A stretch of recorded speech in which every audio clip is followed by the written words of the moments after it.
Apreciados participantes del programa postdoctoral, nos referiremos en esta ocasión al tema que se denomina buenas prácticas para un buen gobierno. Indudablemente, el acercamiento al tema del buen gobierno desde el campo de la ética de la gestión pública tiene que ver fundamentalmente con el grado de aplicación de prácticas de gobierno que conduce a poder calificarlo como un buen gobierno desde el punto de vista de la gestión con base en valores. Esto implica plantearnos un objetivo que es aquel que nos acerca a determinar, participar, reflexionar, aprender y aplicar esas prácticas que tienen que ver con un buen gobierno. En segundo lugar, tiene que ver también con quién propone estas prácticas y cómo podemos calificarlas dentro de la ubicación en un contexto determinado, en referencia con la actuación de esas actividades de gobierno y en referencia también con la responsabilidad que las mismas conllevan. Por otro lado, también cabe preguntarse cuál es el contenido de lo que se propone, qué es lo que se propone, y en tal sentido la pregunta se dirige a si esa propuesta de prácticas que caracterizan a un buen gobierno es realizable, si es coherente y si es al mismo tiempo equilibrada. Además, cabe preguntarse en cuarto lugar cómo se proponen dichas prácticas, si se trata de una propuesta motivadora, es decir, que incorpore actores a la actividad pública, si es una propuesta que no resulta impositiva y también si es de carácter abierto.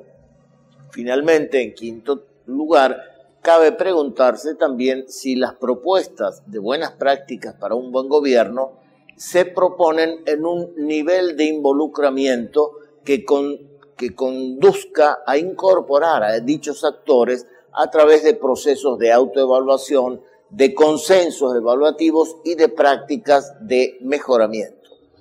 La ética, como bien sabemos, es un saber práctico que se realiza a través de buenas prácticas. Ya lo señalaba el creador de la ética como disciplina, Aristóteles, en el siglo IV a.C., que son las prácticas las que realmente caracterizan la conducta ética. Es decir, la ética no es un asunto solo de la conciencia, sino fundamentalmente de las prácticas. En tal sentido, toda práctica, es decir, toda praxis, toda acción, tiene un sujeto de la acción. No es una práctica general, en abstracto.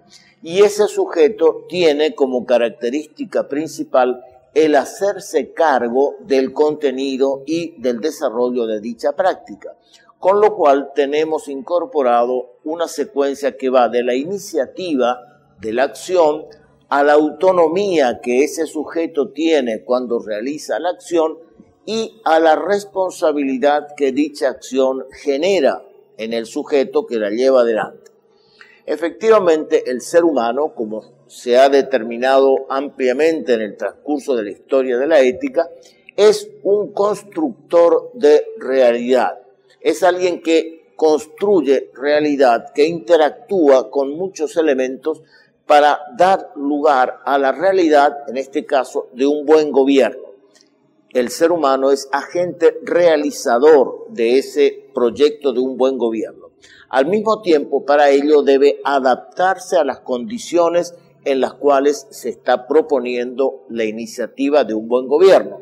El proceso de adaptación es una concesión a la realidad y una contextualización necesaria.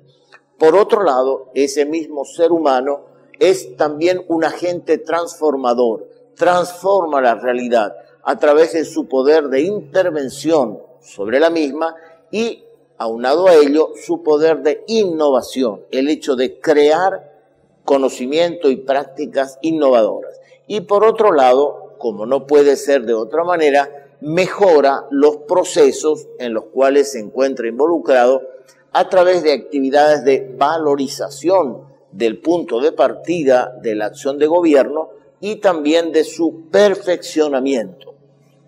En tal sentido, la acción que conduce a un buen gobierno debe partir de un contexto que está determinado por la realidad.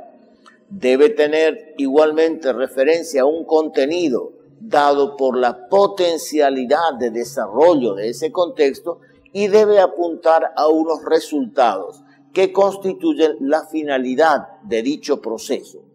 En tal sentido, el contexto, que es la realidad de la que partimos, tiene como materiales fundamentales el material tecnológico, es decir, las capacidades que podemos desplegar con tecnología para desarrollar acciones sobre un contexto político, y tiene como material humano fundamentalmente los agentes que son quienes pueden desarrollar la actividad.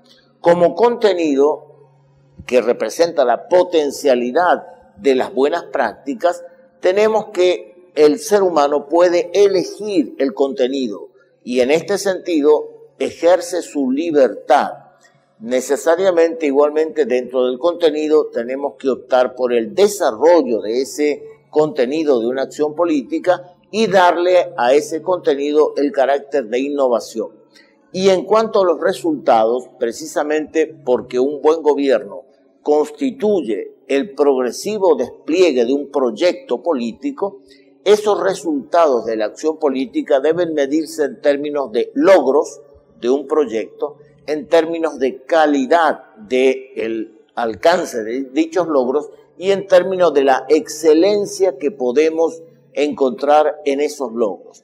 En tal sentido, igualmente, las herramientas para desarrollar contexto, contenido y resultados de una buena práctica para un gobierno excelente están constituidas o conformadas en torno a la comunicación, la capacitación, la acción, la evaluación y la irradiación, lo cual comporta igualmente el diálogo, la excelencia, la eficiencia, la responsabilidad y todo ello en el marco de la comunidad. El campo de aplicación de todos estos elementos lo constituye evidentemente la administración pública. La acción ética es siempre una acción voluntaria, no impuesta, y en tal sentido, como acción voluntaria, se desarrolla dentro de un contexto determinado. El funcionario público es el primer paso que inicia el proceso de una acción y de una tarea que puede representar la práctica para un buen gobierno. Ese funcionario inicialmente puede ser caracterizado como un individuo cuya definición viene dada desde el punto de vista externo por las características del cargo que ocupa. La totalidad en la cual se inserta dicho funcionario constituye la administración, por una parte, y la sociedad como un espacio más amplio. Sin embargo, esta primera caracterización de un individuo definido por el cargo y en el marco de la administración se enriquece cuando pensamos en el funcionario público como persona, lo cual ya viene definido no desde fuera por el cargo, sino por su responsabilidad interna. La práctica de una persona es interna y no solamente exigida desde el exterior, y también el contexto en el cual se inserta ya no es una totalidad abstracta como la administración o la sociedad, sino una comunidad concreta, representada por la administración como comunidad de personas y por la comunidad política dentro de la cual se encuentra. Los pasos que permiten avanzar hacia las buenas prácticas de gobierno constituyen pasar de funcionario a actor y a agente público. El funcionario es aquel que cumple adecuadamente con las obligaciones de su cargo. Como vemos, la definición de funcionario es externa. Un funcionario público está definido por el cumplimiento de las obligaciones que comporta su cargo. Cuando pasamos de funcionario al segundo nivel, actor público, un actor público es aquel que es en su cargo, en el ejercicio de su cargo, autónomo y responsable de las actuaciones que realiza. Pero cuando podemos pasar de actor de la administración pública a agente, incorporamos un elemento que es aquel que promueve cambios hacia las buenas prácticas, es decir, hace que las cosas buenas sucedan en la organización pública. Los contenidos de la acción ética requieren que los funcionarios sean agentes transformadores, precisamente en el concepto de hacer que lo bueno suceda. En la administración pública, el contexto en el cual actúan estos agentes transformadores, en primer término, es el equipo dentro del cual desarrolla su actividad. En segundo término, es la organización y en tercer término, la sociedad. Un triple contexto para la actuación del funcionario como agente público transformador. Las capacidades que el mismo debe tener exigen un permanente esfuerzo de capacitación, un permanente esfuerzo de comunicación entre los diferentes agentes públicos y un esfuerzo de irradiación hacia la sociedad. Las finalidades que encontramos para el ejercicio de estas buenas prácticas deben incluir los logros en relación con un proyecto de buen gobierno, la excelencia como calidad de ese desempeño y la responsabilidad por las consecuencias de la acción. Los pasos que permiten acercarse a un buen gobierno a través de buenas prácticas constituyen los siguientes. En primer término, la reflexión en el abordaje de los dilemas para un buen gobierno. Todo ser humano, y en particular en la organización pública, debe ser un ser reflexivo en el sentido de fijarse los fines, los objetivos y las metas que dirigen su acción. El segundo paso es el diálogo. Se trata de construir respuestas en diálogo con otros actores y con el conjunto de los actores del ámbito público. En tercer término, el paso de la participación, que consiste en anticipar los problemas a través de un diálogo fructífero con todos los actores. El acuerdo o los acuerdos para prevenir conflictos entre los actores del poder público y finalmente la calidad de los resultados y de la evaluación de ese proceso. En tal sentido, surgen algunas preguntas. La primera de ellas es cómo usar el poder que tenemos como agentes públicos para mejorarnos a nosotros mismos como agentes, mejorar la administración pública como tal y mejorar la sociedad en su conjunto. Ante esas preguntas podemos establecer diversos niveles de respuesta. La primera respuesta se sitúa en el nivel de lo que podemos hacer cuando nos preguntamos por las posibilidades y por lo tanto estamos atendiendo al poder del contexto en el cual nos desempeñamos. El segundo nivel tiene que ver con la voluntad y nos preguntamos qué queremos hacer. En este sentido descubrimos potencialidades y ya no nos referimos al poder del contexto, sino al poder de los actores. Y en tercer término nos preguntamos qué debemos hacer, apuntando ya no a posibilidades y potencialidades, sino a finalidades. En este caso ya no nos referimos al poder ni del contexto ni de los actores, sino al poder de los valores. Mejorar la realidad constituye un cúmulo de posibilidades que pueden ser transformadas en potencialidades y en finalidades, para lo cual necesitamos la adopción de decisiones permanentes. Los pasos pueden ser el análisis del contexto que determina las posibilidades y nos conduce a lo que podemos determinar y denominar la economía de la acción. La economía de la acción viene dada precisamente por las posibilidades del contexto. El segundo paso es aquel del análisis de los actores, que consiste en determinar las capacidades que tenemos en presencia y que conduce a una política de la acción. En tercer término, tenemos que hacer el análisis de los valores principales que están presentes. Y esto significa entonces analizar las finalidades, todo lo cual nos lleva a determinar una ética de la acción. En tal sentido, el análisis del contexto de actuación va a situarnos en el corazón de la organización y en el corazón de la administración pública en cuanto tal. Y para ello necesitamos determinar un contexto espacial en primer término, que constituye como primer nivel la organización particular, aquella organización del ámbito de la administración pública a la cual nos estamos refiriendo, lo cual determinará problemas específicos. En segundo término, establecer como contexto espacial el conjunto de la administración pública, y esto va a llevarnos a determinar problemas compartidos. Y en tercer término, el contexto espacial se refiere a la comunidad en su conjunto, determinando así problemas comunes. En tal sentido, las herramientas de abordaje pueden situarse en tres niveles. Las primeras son herramientas teóricas que conducen a la conceptualización necesaria para las buenas prácticas. En segundo término, son herramientas comunicativas a través de redes de aprendizaje que establecen un nivel de apertura hacia múltiples actores.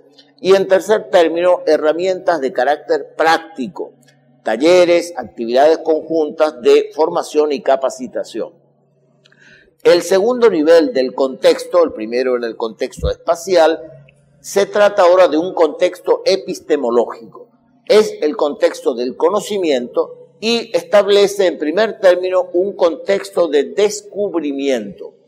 Efectivamente, se trata de descubrir lo propio de la posición de cada uno de los agentes públicos en el conjunto de la organización.